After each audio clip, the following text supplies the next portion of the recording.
ఢిల్లీని కాలుష్యం కమ్మేసింది. దీపావళి బాణసంచాతో ప్రమాదకర స్థాయికి పొల్యూషన్ చేరింది. ఆస్తమా, అలర్జీ రోగులు జాగ్రత్తగా ఉండాలని సూచించిన ప్రభుత్వం పలు ప్రాంతాల్లో ఆంక్షలు విధించింది. దేశ రాజధానిలో వాయు కాలుష్యం మరోసారి డేంజర్ లెవెల్కు చేరింది.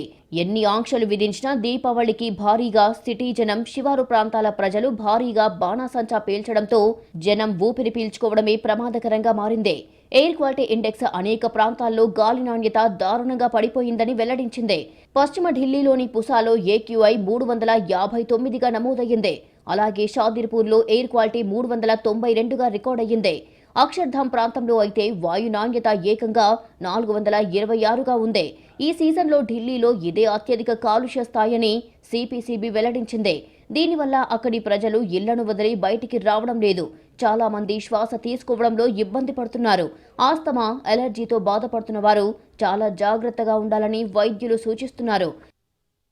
కేంద్ర కాలుష్య నియంత్రణ బోర్డు లెక్కల ప్రకారం గాలి నాణ్యత 0 నుంచి 50 వరకు ఉంటే మంచిది. 51 నుంచి 100 ఉన్నా పెద్దగా నష్టం ఉండదని, సంతృప్తికరమని చెప్తున్నారు. 100 దాటితే మాత్రం కాలుష్యం పెరుగుతున్నట్టు చెప్తున్నారు. అదే 200 దాటితే గాలిలో కాలుష్యం ఎక్కువగా ఉందని తెలిపారు. 300 దాటితే మాత్రం కాలుష్యం స్థాయి విపరీతంగా ఉందని అర్థం.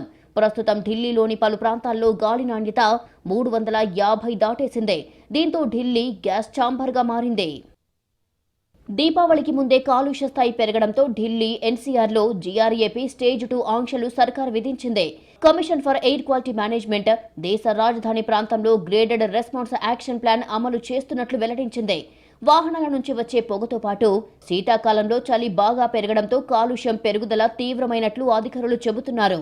ఢిల్లీలో చలి పెరగడంతో చాలా మంది చలిమంటలు వేసుకుంటున్నారు. దీనివల్ల కూడా కాలుష్యం స్థాయి పెరిగే అవకాశం ఉందంటున్నారు అధికారులు. దీనికి తోడు దీపావళి బాణాసంచా ఢిల్లీ కాలుష్యాన్ని మరింత పెంచింది. దీంతో పలు ప్రాంతాల్లో ఆంక్షలు విధించింది ప్రభుత్వం.